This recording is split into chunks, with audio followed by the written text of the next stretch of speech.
Welcome to Speak Stride English, the best place to help you learn English.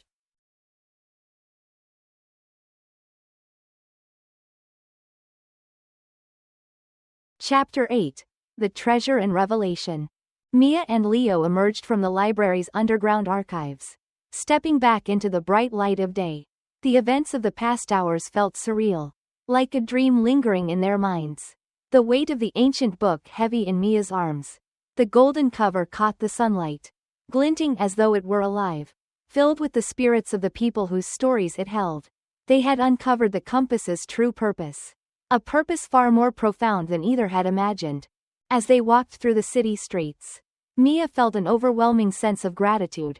She glanced over at Leo, who was carrying the chest containing the few relics they had saved.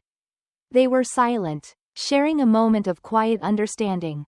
Words weren't necessary, they both knew they had witnessed something extraordinary. Returning to the museum. Back at the museum, they carefully placed the Book of Forgotten Lives in the most secure display case, its cover shining beneath the warm glow of the museum lights.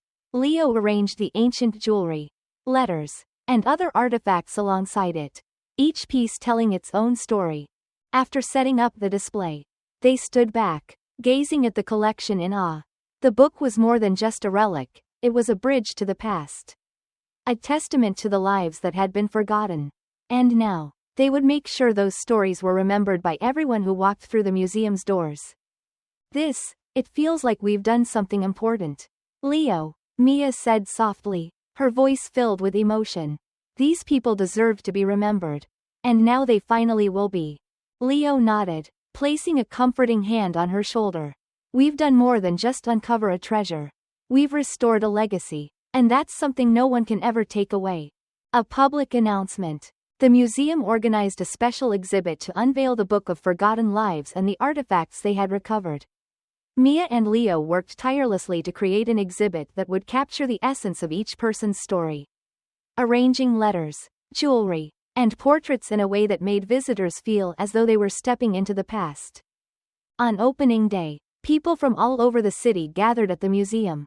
As they walked through the exhibit, reading the stories, gazing at the artifacts, and viewing the portraits, an overwhelming feeling of reverence filled the room. It was as though the city itself were honoring the people who had once lived and loved within its walls. Those whose stories had been hidden away for so long.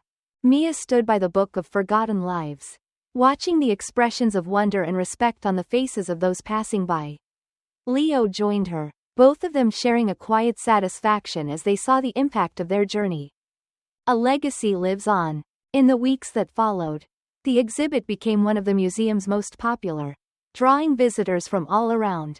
The city began to embrace the stories, recognizing the importance of its heritage, its history, and the people who had shaped it. Schools organized trips to the exhibit, and children learned about the lives of people from different eras, each story inspiring curiosity and respect for the past. Mia and Leo found themselves sharing the stories of Eliza, the woman from the theater, and Arthur, her lost love. They told the tale of the hidden courtyard, where scholars had once gathered, and the old train station, where people had said their goodbyes.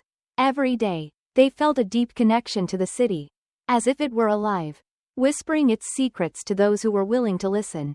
One evening, after the museum had closed, Mia and Leo stood in the empty exhibit hall, gazing at the Book of Forgotten Lives. They had decided to include their own reflections at the end of the book, leaving a record of their journey so future generations would understand the importance of honoring those who came before them. Mia turned to Leo with a smile. I can't believe how far we've come. It feels like this journey changed us. Leo nodded, returning her smile. It did. We started off searching for answers, but we found something far more valuable. And now, we get to share it with the world. The final page. Before they left that evening, Mia placed a final inscription at the end of the Book of Forgotten Lives. To all those who journey with an open heart, may you find the courage to uncover stories, honor those who came before, and cherish the legacy they left behind. Let the compass within you lead the way. As she closed the book, she felt a sense of peace, knowing that their journey had fulfilled its purpose. They had given voice to the forgotten, restored a city's lost history, and left a legacy that would continue to inspire. And as they walked out of the museum, the city's lights illuminating the path before them, Mia felt as though the city itself were smiling back at them. Grateful to be remembered, its heart beating with the stories they had brought back to life. End of Chapter 8.